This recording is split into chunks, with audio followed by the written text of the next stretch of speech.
Good boy, hindi naman driver yun. Good boy, gid ya. Kaya lang gabantay.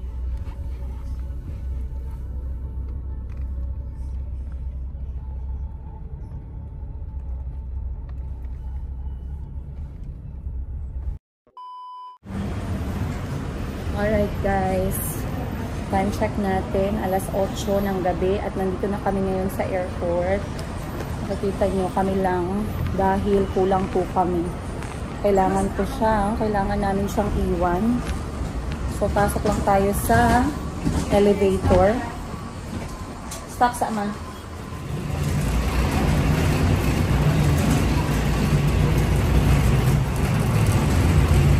Dahil namin ang atong nabakal sa palengke.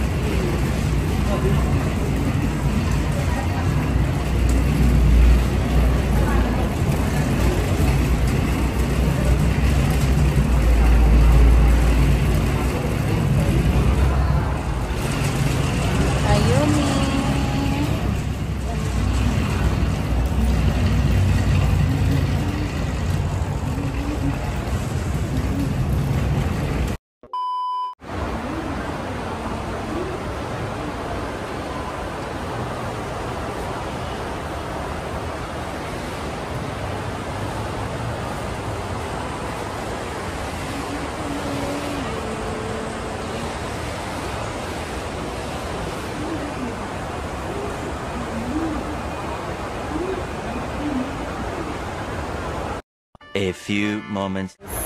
Nakapasok na kami ng airport. Okay naman kasi na-delay na naman yung flight namin. Hindi ko alam ano nangyayari sa Philippine Airlines. Dati on time naman sila. Ngayon bakit sobrang late na nila? Nag-move na naman yung flight namin. Let's go. So mag-check-in lang muna kami. Doon nakapag-online check-in na kami. Nakapag-online check-in na naman kami. So ngayon, ilalagay na lang natin yung bag sa loob. I mean, i-check-in na natin yung mga bag and then gusto ko munang asikasuhin yung aking tax refund. Kasi sayang pa yun guys, pwede pa namin yung pangkain sa loob. Sayang din yung mga tax refund. Huwag nyo kalimutan yan kapag nagka-travel po kayo abroad ah. Minsan baka sabihin nyo, konti lang yan. Malaki-laki din.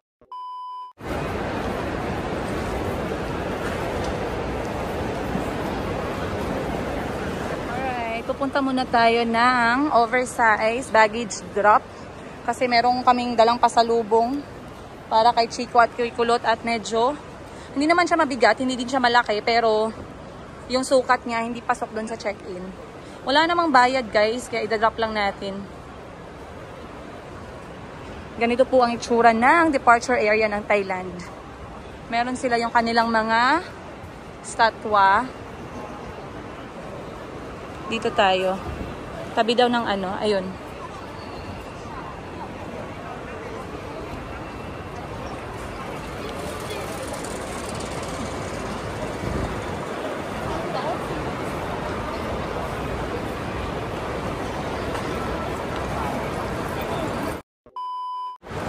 Tapos na guys. So, tapos namin mag-check-in. Mabilis lang. So, napaka-importante na mag-online check-in kayo para mabilisan na lang pagdating sa airport. So, either sasabihin nila na maglinya kayo sa priority or dun kayo sa naka-online check-in na mabilis na lang talaga. So, hindi ka kami nabutan ng 5 minutes sa aming check-in. Then, nag-drop na lang ako ng oversize. And then, ngayon, pupunta na ako sa tax refund. Kasi meron akong konting mga gamit na binili na merong refund. Sayang naman yun. Pwede pa natin mabili ng pagkain sa loob. So, balik lang tayo kung nasaan si Mama. Let's go. Eternity later. Alright. So, kakatapos ko lang guys, magpa-stamp sa tax refund. Dito sa Bangkok, Thailand, hindi ko alam kung nasaan kayo, pero dito sa Bangkok, Thailand, mabilis lang naman talaga siya. Papakita mo lang yung resibo mo ng tax refund and then tatatakan nila, pero hindi pa dito ibibigay yung pera. Mamaya pa nila ibibigay after pa ng immigration. So, susunduin ko muna si Mama. Nagantay lang kasi si Mama sa akin dahil hinahawakan niya si Mayumi. Medyo sumama pa yung pakiramdam ko guys. Para ako magko-collapse. Hindi ko alam kung bakit. Kailangan kong bawiin yung aking body clock. Feeling ko yung aking body clock ay nasira ng bongga. So, tara. Let's go.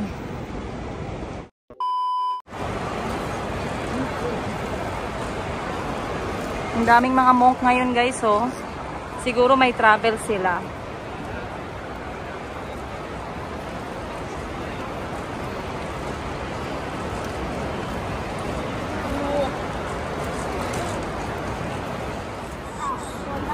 Alright, punta na tayo ng immigration, international departure.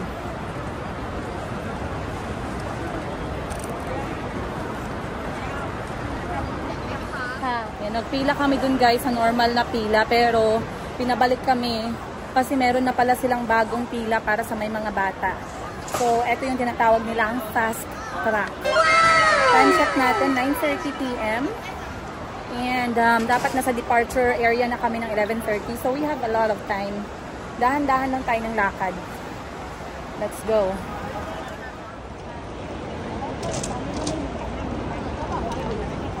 Nag-stop lang ako ng konti guys kasi kumain ako ng parang not there. Kumain ako ng cookies at uminom ako ng konting tubig. Hindi ko alam anong nangyari. Yung parang feeling ko para akong wag naman sana himatayin dito sa airport ng Thailand, no? Mamaya baka instead na pauwi na kami guys ay hindi pa tayo makauwi. So dahan-dahan lang tayo kasi meron namang oras. Si Mama ay dala si Mayumi. Ako ang may dala ng aming bag. Ayan po. At mga dokumento. So, nagpa-breastfeed lang ako. Kakalungkot kasi kailangan nating iwanan. Iwanan siya dito. Sabi ko nga, sumama na lang siya. Kaso hindi daw talaga pwede. Kaya, kami na lang. Tara guys, samahan nyo kami. Let's go. Up ahead. So, dito tayo guys. Fast track number 1. Hello. Oh, this way. Okay. Dito pala. Fast track. Here. Okay, here. Ayan. Sawadee-ha.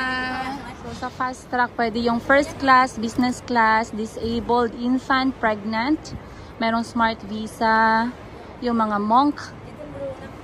Senior citizen pwede. Then, official and diplomatic passport. And premium service. Tsaka yung may Thailand privilege. Okay guys, pasok sa banga. Let's go. So, okay na merong fast track. Dati kasi nakikipila din kami dun sa iba kahit na may anak kang dala.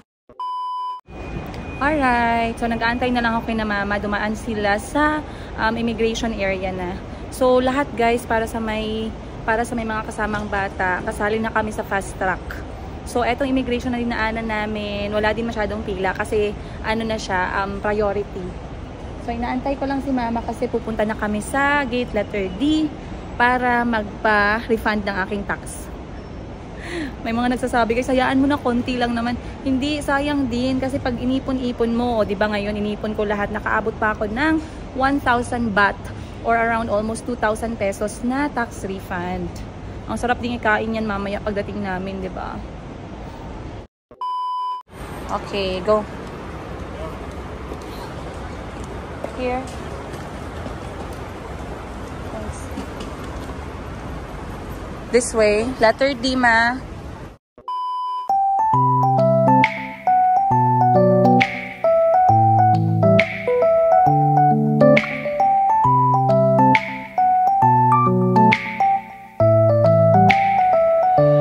A few.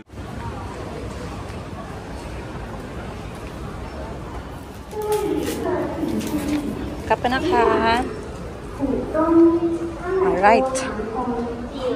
Success. Mission accomplished. So, ito po ang hawak ko ay ang aking VAT refund, which is 1,000 baht.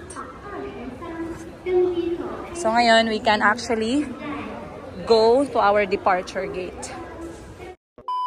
Ako nakapagdala ng napakaraming damit at alam ko ito ay shopping capital pero hindi po ako namili dahil pwede naman akong magpadala sa Mayumi dahil ang Mayumi Thailand Closet ay ang mga damit ko na binibenta ay galing sa Bangkok, Thailand pa din. Pero ngayon I am wearing this for my travel. Ayan.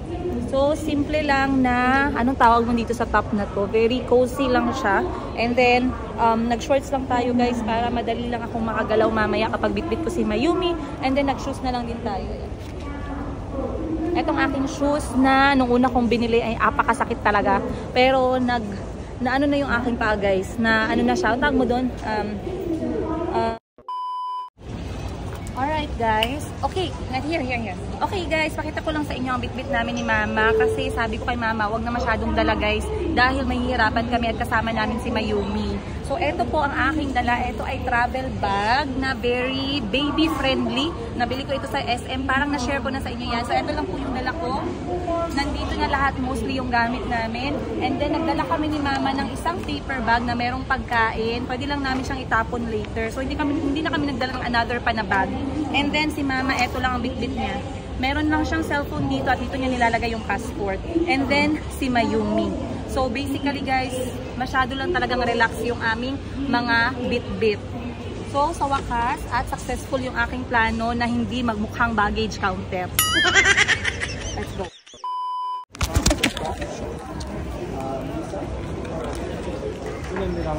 Okay.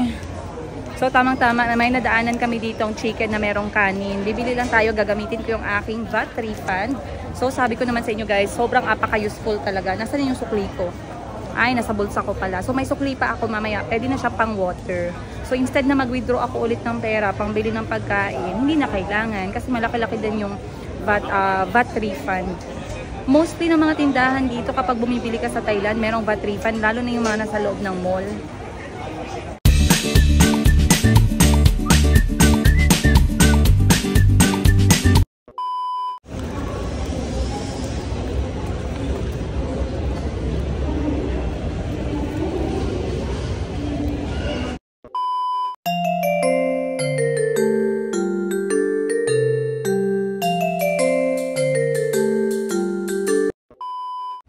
Alright guys, time check natin, 10:30 na po ng gabi. And ang aming boarding ay in 1 hour. So meron ta kaming oras.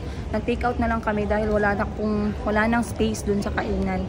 Kasi dito sa airport, marami din yung mga mamaya pa yung flight nila. Kaya naupo muna sila sa mga restaurant. Ngayon yung mga kakain, wala na masyadong space kasi nagtatagal din sila doon. Pero okay lang kasi marami namang mga lounge area. So nandito lang kami malapit sa aming gate. Kakainin lang natin tong ating food habang mainit pa. And then hindi pa kami pinayagan pumunta sa gate namin sa baba dahil meron pang flight na nauna. So pag nakasakay na sila, pwede na rin kaming bumaba. So kain muna tayo guys. Alright, antay lang tayo ng ating... open na pala ang gate namin guys. Kaso ang aming boarding time ay 11:15 pa. So, alas 11 pa lang naman at marami pa yung taong nakapila. Kita nyo? Ayan. So, lahat yan sila papuntang Manila. So, para hindi tayo masyado mabagot at tumayo ng matagal, dito na lang tayo mag-antay hanggang sa sila ay maubos at pwede na tayong pumasok. Kasi, mamaya pagdating natin dun sa baba, priority pa rin yung may mga babies. Kaya okay lang, huwag lang tayo magmadali. Meron lang ganito dito, parang before wala pang ganito. So pwede ka lang bumili ng mga kailangan mo, tubig, snacks. Pero tingnan natin yung mga presyo pag sa loob ng airport. Yung tubig nila times 3 guys. O, merong sliced fruits in fairness Merong sandwich, merong inumin, soda, meron ding beer, merong tubig, merong juice, meron din silang mga croissant and muffins, then snacks. In fairness, mas mura dito kaysa kanina dumaan kami ng linya ng duty free. Lahat ng tubig doon may kamahalan. Hindi pa okay yung tiyan ko. Upo muna tayo dito guys, habang nag-aantay. Ay. Hindi na tayong pumunta. Konting-konti na lang talaga. Alright.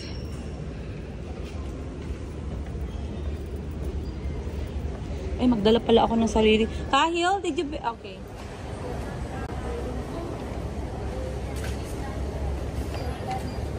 Tara naman.